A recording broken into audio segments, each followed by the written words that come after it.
The following is for information purposes only and should not be considered investment advice. All opinions and views expressed by the contributors to this podcast are in a personal capacity only. They do not represent the views of Progressive Equity Research or any other organisation mentioned in this podcast.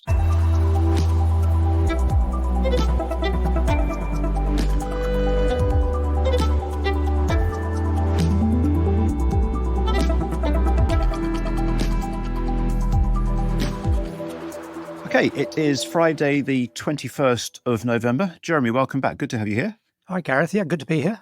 So we've got less than a week to go. Rachel is warming up the briefcase, ready for the budget. Yeah. And we're all wondering what's going to be inside. But before we get into the excitement of that, what else has been going on globally? Well, quite a lot, really. The thing that occurred to me today is that markets, like most of us, have a tendency to change their minds about things. And it has recently been doing this quite a lot. Take the US government shutdown. When agreement was reached to reopen, the market greeted it with cheers of celebration and risk-on type mood. But it didn't take long to reflect that the shutdown had probably already exacerbated the growing dollar shortage and liquidity issues that are affecting things like the repo market and the bond markets. And this sort of feature, I think, has continued sort of quite dramatic shift, really. We've seen in the last week to a much more extreme risk-off mood. So how do we know that the dollar liquidity position is tightening? Well, the dollar index, the DXY, has strengthened, which is always the key asset price to watch. But the big one has been Bitcoin, which weakened consistently, first slowly, and then quite sharply in recent days and hours. And we're now in the low 80s, some 30% or so below the recent peak. And as someone I follow quite closely, a guy in the States called Luke Groman, he said that Bitcoin is the least manipulated financial market and the only remaining reliable liquidity smoke detector. So as we've been through this period where the dollar has reverted to centre stage as the main safety first asset, having pretty well been eclipsed for most of this year by gold in this regard. The market changing its mind that it actually quite likes the dollar now has meant that treasury yields have been able to fall as well, which I guess is a trade-off that Scott Bessent would welcome. So just to understand that, they're saying that essentially the confusion with the dollar is when people worry, they buy dollars. Yes. So the strength in the dollar can't be reliably interpreted as the markets are okay and everyone's happy, because when people are worried, they'll buy dollars. Whereas with Bitcoin, when people are worried, they'll just sell them and buy something else. It's totally decentralized. Okay, most people trade on centralized exchanges, and it's a 24/7 market. It's held globally. It's unregulated. I mean, it's been allowed into the regulated world. But I think Groman's point is that it is less influenced by policymakers and other actors in terms of a pure measure of liquidity. And it is slightly schizophrenic in that people ascribe it as digital gold. It is also seen as a risk asset, and it does correlate closely with the performance of NASDAQ. And I think in recent weeks, it has probably led the concerns around the US AI bubble, and brings us on to the main event of this week that everyone was talking about, which was the AI trade and the NVIDIA earnings report. Indeed, yeah. We've had that news this week, and Jensen Huang was under a lot of pressure to deliver for the sake of not just NVIDIA, but the markets more generally, and the pressure was on. Yeah. The emperor of AI could not disappoint. And he kind of opened with, there's been much talk about an AI bubble. And he said, from our vantage point, we see something very different. Well, yeah, he would say that. Yeah. He's got a $5 trillion valuation to protect. So he is going to see something very different to the rest of us. And initially, the markets agreed with him. And then, as they do, they changed their mind. NVIDIA's share price ended the day yesterday below where it started. So there was something like an 8% top to bottom turnaround in the valuation of a $5 trillion company. Now, you're the analyst. You can tell me how much that is, but it's a lot of money. It is a lot of money. The maths would suggest it's $400 billion, but just reflect on that. So $400 billion in one day's move, changing its mind about the future value of one company. So I think any outsider looking at this is going to say, well, are we in a bubble or aren't we in a bubble? Jensen says we're not in a bubble. Bezos has told us it's a bubble, but the bubble's going to be okay. Bill Gates has said it's an industrial bubble, not a financial bubble. Don't know what that means, but I think it's semantics. And I don't think the market's skepticism has been turned by the NVIDIA earnings call. For my money, the heart of the matter lies in the lifespan and the depreciation policy around the people who are using advanced AI chips. And given that Satya at Microsoft has said they're not constrained by the level of compute power, they're constrained by the amount of energy they can apply to the compute power they've got. So the question to my mind is, if you've got a high-end GPU with a 3 to 4 year useful lifespan, what is the value of that piece of equipment if it can't be connected to a reliable energy source for 5 years? Yeah, it's probably approximates zero. Doesn't stop you buying it from NVIDIA for a high price Not today. NVIDIA's problem necessarily. No, correct. And the question then is, who ends up holding the bag? And it's almost certainly not going to be NVIDIA. So they do see something differently. But down the line, there will be people who will become effectively the dark fiber providers of Web 1.0 from the .com era in terms of redundant AI compute power. Now, I don't think we're at that point yet, but we're probably not that far away from it. No, that's probably fair. And I think the market will start to interrogate very strongly the business cases of the people who are buying these NVIDIA chips. So you've got Meta, you've got Google, you've got Microsoft, you've got Oracle, who are spending vast amounts of money, most of which is coming from cash at the moment. You know, these are companies sitting on very significant net cash piles. So yes, it's not necessarily a funding thing. They've got the capital. It's just, are they spending it well? And are they going to get a good return on that?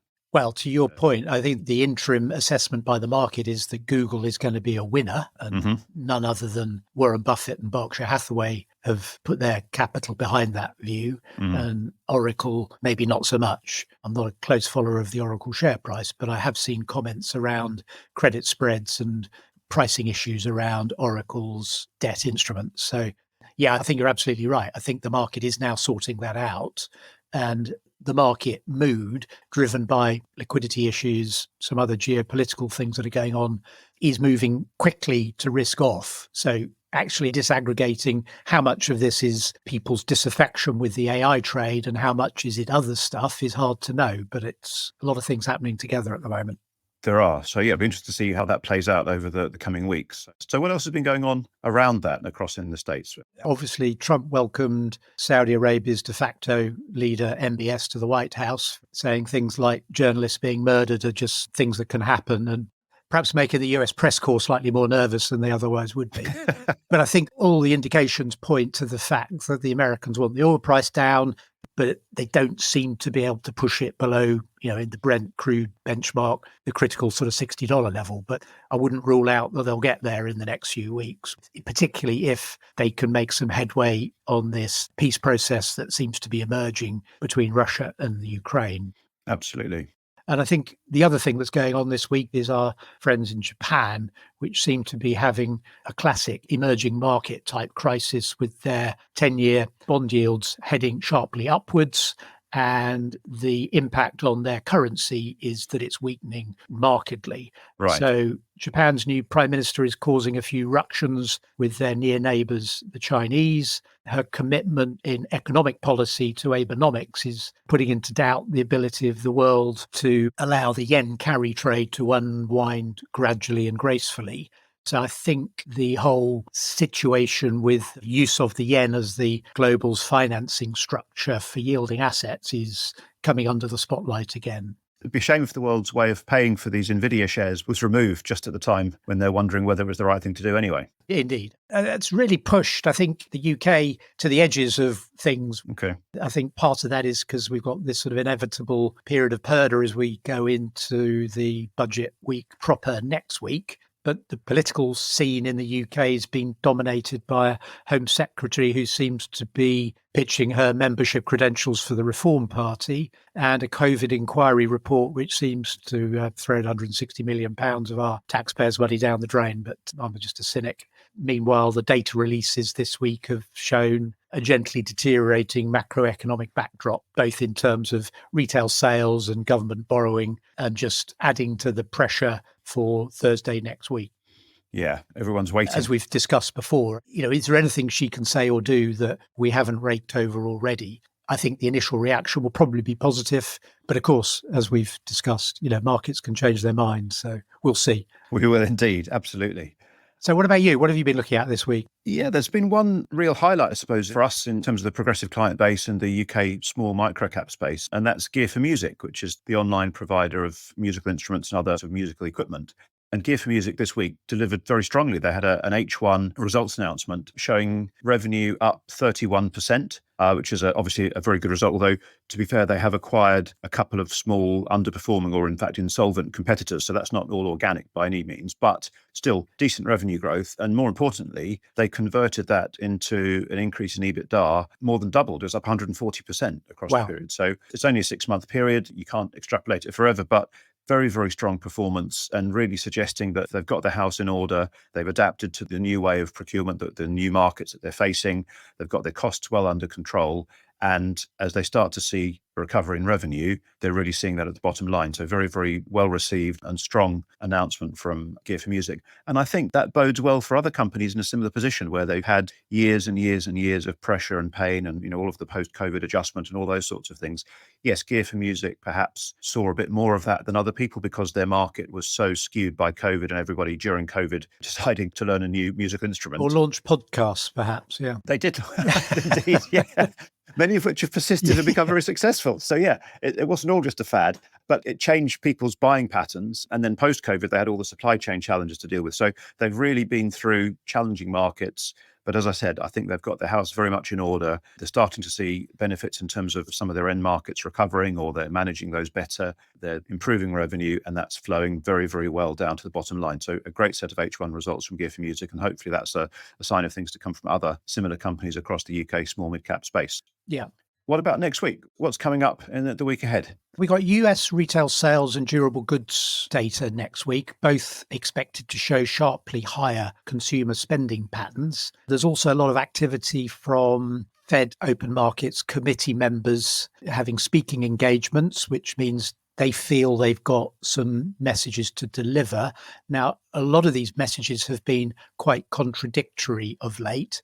So I think there will be more attention on those speeches than usual, and particularly at a time when the Atlanta Fed GDP now measure is still showing sky-high US growth rates above 4%. So with these consumer sentiment data coming through, the pleas for lower interest rates on behalf of some of these policymakers looks frankly reckless. However, I think that has to be understood in the context of the extent of this sort of K-shaped economy and the degree to which the US economy is all about AI capex build out. And evidence does show that once you strip out the AI impact to these very large GDP growth statistics, the underlying performance of the US economy is still not that much different from, say, the UK or some other European economies. So pretty challenged, actually. And I think that is sort of the big conundrum for policymakers, because it's still all about Wall Street this period. And, when is it going to be Main Street's turn? We are hearing more noise about liquidity injections, things like tariff dividend checks and other forms of potential helicopter money. And while markets and risk assets particularly look pretty down and out right now, as we said at the top, markets change their minds. So I think we're definitely in this risk off period. But I sense that things could change possibly quite quickly over the next few weeks and months. Yeah, there's lots going on. So we've got Trump trying to get the oil price down in almost every way you can think of. And there's a battle on interest rates, depending on which part of the economy you focus on. So yeah, indeed. And next week, I'm sure we'll be discussing where that's got to, but also returning to our home UK economy and what Rachel's done. We'll see how that goes. Good. All right. Okay, great. Jeremy, thanks very much once again. Good to speak to you. And we'll catch up this time next week. Okay. Talk to you then. Bye. Brought to you by Progressive Equity.